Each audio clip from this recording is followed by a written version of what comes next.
ಸಾಂಸ್ಕೃತಿಕ ನಗರಿ ಮೈಸೂರಿನಲ್ಲೂ ಕೂಡ ರಾಮೋತ್ಸವದ ಸಂಭ್ರಮ ಸಡಗರ ಕಳೆಗಟ್ಟಿದೆ. ಅಲ್ಲೂ ಕೂಡ ಬೆಳಗ್ಗೆಯಿಂದ ವಿವಿಧ ದೇವಸ್ಥಾನಗಳಲ್ಲಿ ಪೂಜೆಗಳು, ವಿವಿಧ ವಿಧಿವಿಧಾನಗಳು ಕೂಡ ನೆರವೇರುತ್ತಾ ಇದ್ದಾವೆ. ಇನ್ನು ರಾಮಭಕ್ತರೊಂದಿಗೆ ನಮ್ಮ ಪ್ರತಿನಿಧಿ ಪುನೀತ್ ಚಿಟ್ಚಾಟ್ ನಡೆಸಿದ್ದಾರೆ, ನೋಡೋಣ.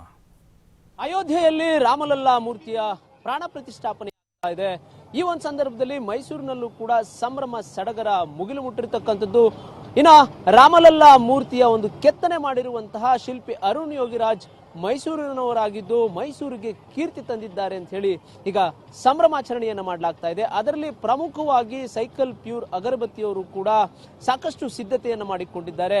ಈ ಒಂದು ಹಬ್ಬವನ್ನ ಆಚರಣೆ ಮಾಡಲಿಕ್ಕೆ ಮೈಸೂರಿನ ಕೋಟೆ ಆಂಜನೇಯ ಸ್ವಾಮಿ ದೇವಸ್ಥಾನದ ಬಳಿ 111 ಅಡಿ ಇರತಕ್ಕಂತ ಒಂದು ಗಂಧದ ಕಡ್ಡಿಯನ್ನ ತಯಾರು ಮಾಡಿದ್ದಾರೆ. ಆ ಒಂದು ಗಂಧದ ಕಡ್ಡಿಯನ್ನ ತಯಾರು ಮಾಡಿ ಇದು ಸುಮಾರು 24 ತಾಸುಗಳು ಈ ಒಂದು ಗಂಧದ ಕಡ್ಡಿ ಬೆಳಗತ್ತೆ. ಈ ತರದ ಒಂದು ಸಿದ್ಧತೆಯನ್ನು ಮಾಡಿದ್ರೆ ನಾವು ದೃಶ್ಯದಲ್ಲಿ ಕೂಡ ಕಣ್ತುಂಬಿಕೊಳ್ಳಬಹುದು. ಎಷ್ಟು ಸುಂದರವಾಗಿ ಮೂಡಿ ಬಂದಿದೆ ಒಂದು ಗಂಧದ ಕಡ್ಡಿ. ಅದು ಒಂದು ಕಡೆ ಆದರೆ ಮತ್ತೊಂದು ಕಡೆ ಸೈಕಲ್ ಪ್ಯೂರ್ ಅಗರಬತ್ತಿಯವರು ನಮ್ಮ ಮೈಸೂರಿನ ಕಲಾವಿದರಿಂದ ರಾಮಮೂರ್ತಿ ಮೂಡಿ ಬಂದಿದೆ. ಇದು ನಮಗೆ ಹೆಮ್ಮೆಯನ್ನ ತರತಕ್ಕಂಥ ವಿಚಾರ, ಮೈಸೂರಿಗೆ ಕೀರ್ತಿ ತಂದಂತ ವಿಚಾರ. ಹೀಗಾಗಿ ಕೋಟೆ ಆಂಜನೇಯ ಸ್ವಾಮಿ ದೇವಸ್ಥಾನದ ಬಳಿ ಈ ಒಂದು ಗಂಧದ ಕಡ್ಡಿಯನ್ನು ಇರಿಸುವ ಮುಖಾಂತರ ಅಲ್ಲೊಂದು ವೇದಿಕೆಯನ್ನು ಸಿದ್ಧಪಡಿಸಿದ್ದಾರೆ. ಜೊತೆಗೆ ರಂಗೋಲಿಯ ಮುಖಾಂತರ ರಂಗೋಲಿಗಳನ್ನು ಬಿಡಿಸುವ ಮುಖಾಂತರ ಈ ಒಂದು ಅಂಗಣವನ್ನ ಸಿಂಗರಿಸುವಂತಹ ಒಂದು ಕೆಲಸವನ್ನು ಮಾಡಿದ್ದಾರೆ. ಇನ್ನ ಸೈಕಲ್ ಪ್ಯೂರ್ ಅಗರಬತ್ತಿಯ ಕಾರ್ಯನಿರ್ವಾಹಕ ಸುರೇಶ್ ಅವರನ್ನ ನೊಟ್ಟಿಗಿದ್ದಾರೆ. ನಾನು ಅವ್ರನ್ನ ಮಾತನಾಡಿಸ್ತಾ ಹೋಗ್ತೇನೆ. ಏನೆಲ್ಲ ಸಿದ್ಧತೆಯನ್ನು ಮಾಡಿದ್ದಾರೆ, ಈ ಒಂದು ಕಾರ್ಯಕ್ರಮ ಹೇಗೆ ನೆರವೇರುತ್ತೆ ಅನ್ನೋ ಒಂದು ನಿಟ್ಟಿನಲ್ಲಿ. ಸರ್, ಮುಖ್ಯವಾಗಿ 111 ಅಡಿಯ ಗಂಧದ ಕಡ್ಡಿಯ ಬಗ್ಗೆ ಹೇಳೋದಾದ್ರೆ ಸರ್, 111 ಅನ್ನೋದು ಸನಾತನ ಧರ್ಮದಲ್ಲಿ ಬಹಳ ಸಿಗ್ನಿಫಿಕೆಂಟ್ ರೋಲ್ ಇದೆ.